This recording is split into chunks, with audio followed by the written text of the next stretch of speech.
Well, we have arrived at a moral and cultural tipping point in America and are in desperate need of a wake-up call.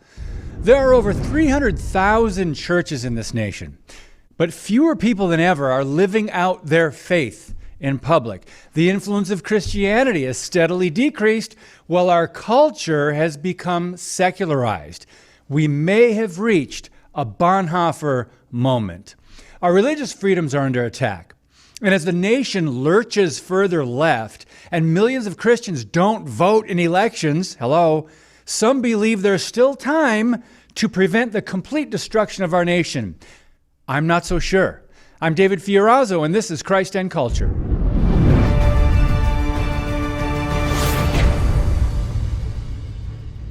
Our decline began about a century ago, but in the last 50 to 75 years, millions of religious citizens have lived their busy lives and watched this country spiral downward in every way. Sin is celebrated in public. Evil is called good. Biblical literacy of Christians today is at an all-time low. Attacks on the truth, free speech, and the Constitution, however, are at an all-time high.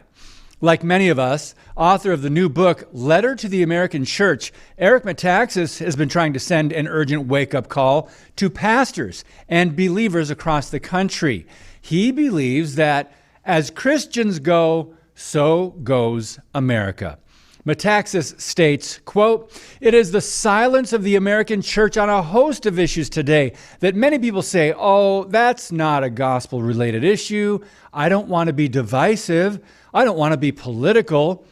It is that silence which directly parallels the silence of German Christians in the early 30s, and it led to the satanic evil of the Nazi takeover of that culture where they crushed the church, end quote.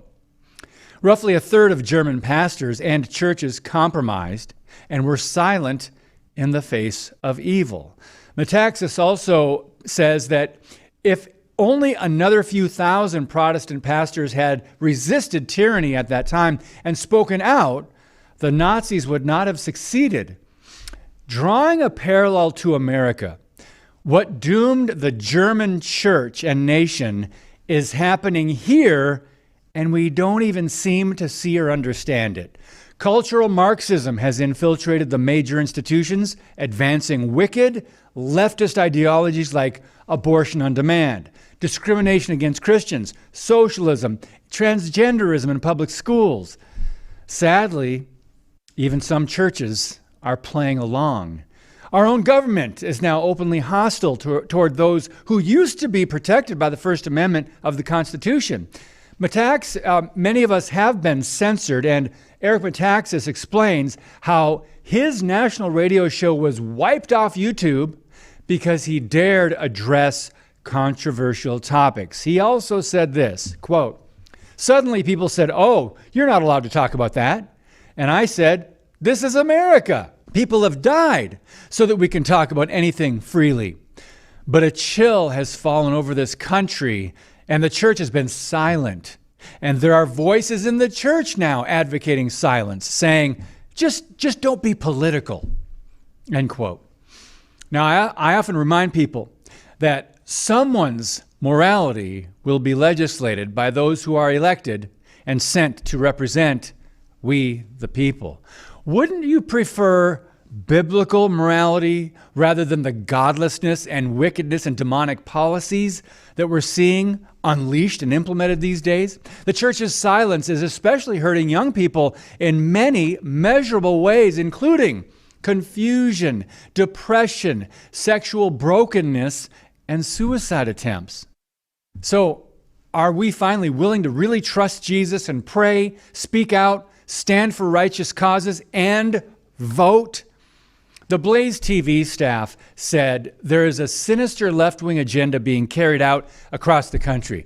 The FBI, for example, is making examples of peaceful pro-life demonstrators such as Paul Vaughn. He is yet another man of faith arrested by force and intimidated, who faces up to 11 years in prison. The same tactics were used against Mark Houck. Just weeks ago, I reported on Biden's Justice Department neglecting its duty and choosing not to arrest one single arsonist, vandal, or pro-abortion terrorist in the more than 100 cases since May, where pro-life pregnancy centers and churches were attacked, vandalized, or firebombed.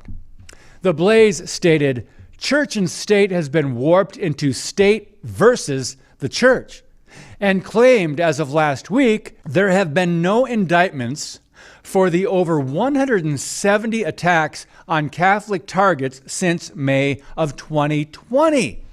That's a lot and says a lot. Now, we can't expect true justice from our current government, of course, but we can speak out and call out injustice. There are consequences when Christians take the path of least resistance and when Americans ignore evil. People need to dust off their Bibles, get engaged. America needs to dust off the Constitution and speak up. Are you in or out? At this point, the choice is still ours. God bless you and keep speaking the truth about things that matter.